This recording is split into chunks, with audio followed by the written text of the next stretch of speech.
Assalamualaikum warahmatullahi wabarakatuh. Perkenalkan saya Pendigita Yuliani Sanjaya, NP 4172210 dari kelas Vulkanologi 2025 akan menyampaikan capture 5 terkait dengan batuan gunung api. Itu deskripsi dan penamaan batuan menggunakan petrografi didukung oleh mineralisasi dan geokimia untuk batuan gunung api ditambahkan dengan vulkanologi.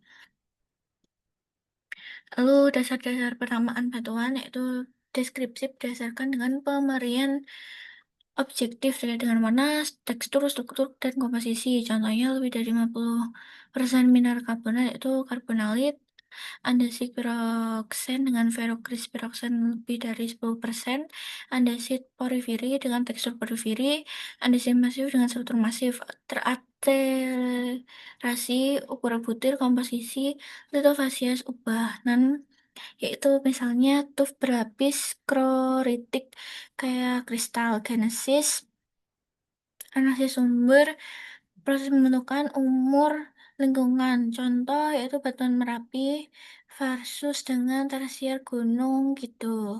Prosesnya itu aliran lava, awan panas, dan lahar. Umurnya itu stratigrafi atau paleontologi atau relatif, radiometri, dan prinsip reason is key to pass. Untuk kombinasi yaitu gabungan deskripsi dan genesis. Contohnya ada kepala lava andesit Merapi, lalu aliran lava bantah basalt piroksen, suatu adak, pendekatan pemarian, yaitu megaskopis, apakah tahu contoh percontoh terkait dengan warna, tekstur, dan struktur, dukung genesis. Mikroskopis terkait dengan warna, tekstur, struktur, mineralogi, optik, lemah jika gas dominan. Kimia, komposisi kuantitatif, antisipasi kelemahan, idealnya itu gabung ketiganya. Lalu untuk pengertian batuan gunung api atau vulkano adalah lubang atau tempat keluarnya magma dan atau gas ke permukaan bumi yang membentuk bukit atau gunung akibat akumulasi bahan padat di sekitar lubang menurut McDonald 1972. Lubang keluar magma disebut kawah atau kaldera jika lebih dari 2 km. Fokus definisi adalah lubang dan keluarnya magma, bukan bentuk bukit atau gunung. Karena banyak gunung api tidak membentuk gunung. Di Indonesia, istilah gunung api atau gunung berapi sering digunakan meski kurang tepat. Jika hanya gas yang keluar, tetap disebut gunung api. Jika gas berasal dari magma, memerlukan penelitian lanjut untuk memastikan asal gas tersebut. Batuan gunung api adalah batuan hasil aktivitas gunung api, baik secara langsung ataupun tidak langsung. Nah, dengan proses yang meliputi magma dapat keluar sepenuhnya, sebagian keluar dan sebagian membeku di dekat permukaan atau seluruhnya membeku di dekat permukaan. Untuk pembukaan cepat, menghasilkan gas gunung api dengan kandungan sebagai berikut, berbeda dari mineral silika seperti kuarsa atau opal yang hanya SiO2. Mineral kristal menunjukkan tekstur pendinginan cepat, seperti zoning, fibrous structures, skeleta, crystals, dan lain-lain. Batuan gunung api memiliki lubang bekas gas atau vesicular structures dan rekahan pendingin cepat atau supercooling fractures, terutama di bagian luar atau kadang di tengah batuan intrusi dangkal, maka yang membeku dekat permukaan atau keluar secara lelehan membentuk lava koheren, maka yang keluar secara letusan menghasilkan piroklastik berupa abu atau debu, lapilli, bom disebut dengan batuan piroklastika atau batuan kasika gunung api. Lalu untuk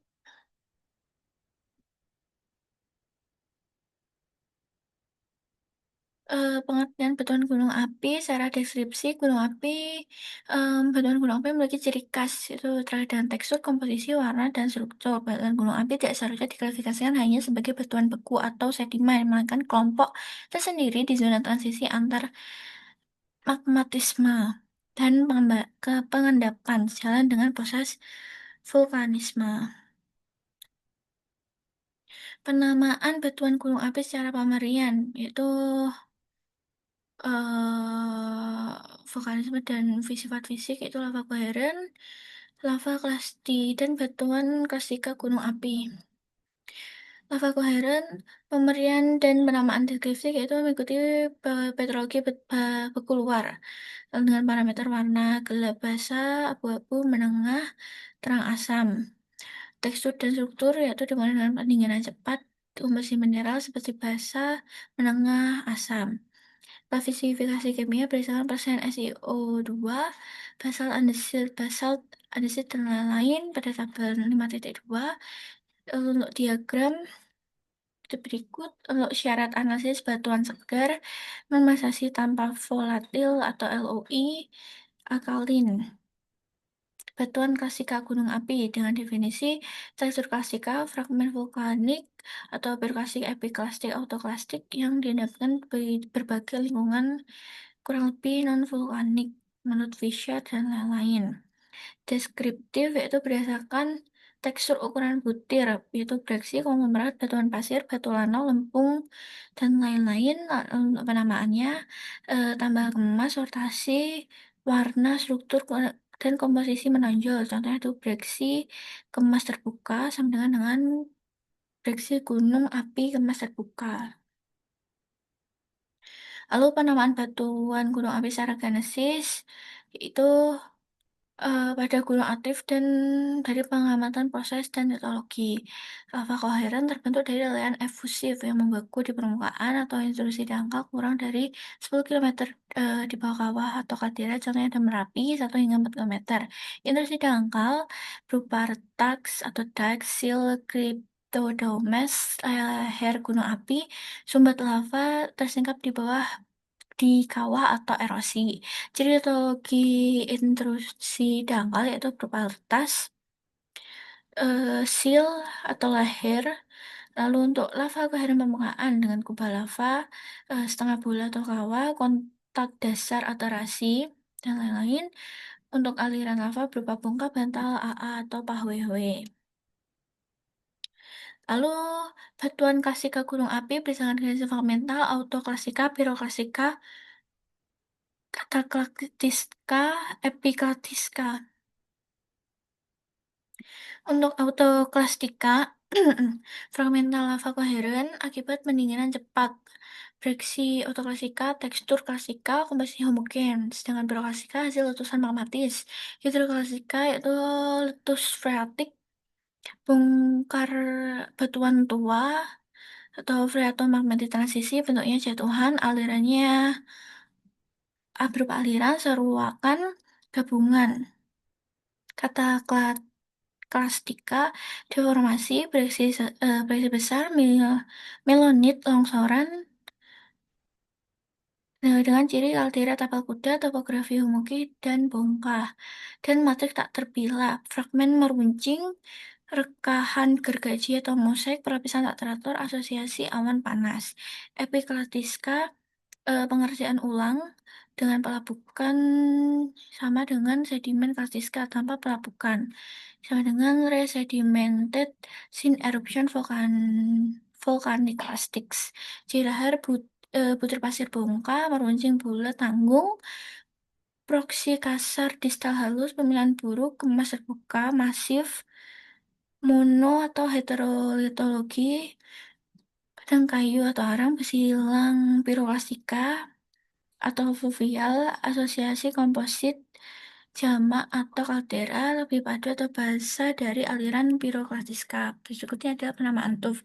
Tuf yaitu batuan gunung api klastika dengan ukuran butir kurang dari 2 mm berupa pasir atau lebih halus, susun dari gelas, kristal, atau mineral beku, dan atau fragmen batuan beku luar berupa basalt, andesit basalt, dasit, rhyolite dalam proporsi bervariasi. Ukuran butir, tuf ukuran butir itu ada tuf halus, tuf kasar yang disebut dengan batu pasir, batu hana, batu lempung, gunung api berdasarkan butir dominan. Untuk komposisi butiran yaitu vitrik tuff, kristal tuff, litik tuff, lalu untuk dan kombinasi. Sedangkan komposisi kimia SO2, Rhyolitic tuff, dacitic tuff, andesitic tuff, basaltic andesit tuff, basaltic tuff. Untuk dominasi pumice dan skoria itu ada dua, pumiceous tuff, scoriaceous tuff. Lalu pengertian secara genesis tuff yaitu batuan abu tadi ada primer dan sekunder. Untuk primer itu pyroclastic flow tuffs, pyroclastic free fall tuffs, pyroclastic source tuffs, dan welded tuff. Untuk sekunder itu ada tuff turbidite, tuff fluviatil. Sedangkan permasalahannya itu pada sandy tuffs yaitu tuff pasir, tuff pasiran. Untuk tufaceous sandstones berupa batu pasir tuf, batu pasir tufan. Dan untuk masalah penamaan, mereka sering hanya eh, berdasarkan glass, padahal tuf bisa dominan kristal, yaitu kristal tuf atau fragmen atau litik tufts. Sandy tufts atau tufaceous sandstone lebih tepat setelah analisis mikroskopis atau petrografis atau SEM. Penamaan breksi gunung api, pengertian secara deskriptif itu breksi gunung api, batuan klasika, kepingan menyudut, berbukti kasar lebih dari 2 mm, dalam hasil halus kurang dari 2 mm, kepingan dominan batuan gunung api, kristal beku atau glass, bentuk kepingan sangat menyudut hingga meruncing tanggung.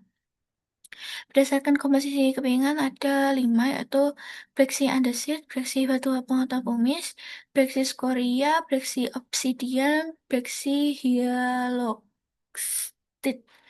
Breksi tuf konvensional, tuf lapilli abu kurang dari 2 mm, dominan plus lapilli 2 hingga 64 mm. Lapilli tuf batu lapilli berdasarkan Pentichon 1975 tuf dan batu lapilli untuk Brokasticska primer. Batuan tersier atau tua dapat tumbuh tanpa tumbuh gunung api jelas butuh bukti kuat untuk Brokastika primer. Disarankan deskriptif tingkatan kegenesis jika data cukup. Untuk konglomerat gunung api, fragmen membulat jelas epiklasiska berbeda dengan aglomerat bom gunung api membulat permukaan kasar lahan radial atau konsentris gelas kayak akibat pendinginan cepat saat pelentaran. Lalu pengertian secara genesis gunung breksi ada breksi piroklasika, breksi autoklasika, breksi kataklasista, breksi epiklasiska, breksi hidrotermal. Selanjutnya adalah kesimpulan batuan gunung api terbentuk dari vulkanisme terbagi lava koheren, klasiska gunung api, komposisi petrologi basalt dan teorit lava koheren, batuan beku luar, dan semi gunung api. Sedangkan batuan klasika gunung api dibagi menjadi dua, tekstur ukuran putih dan genesis. Dengan genesis terdiri dari piroklatiska, autoklatiska, kataklatiska, epiklatiska. Sekian presentasi saya. Apabila ada kekurangan, mohon maaf. Wassalamualaikum warahmatullahi wabarakatuh.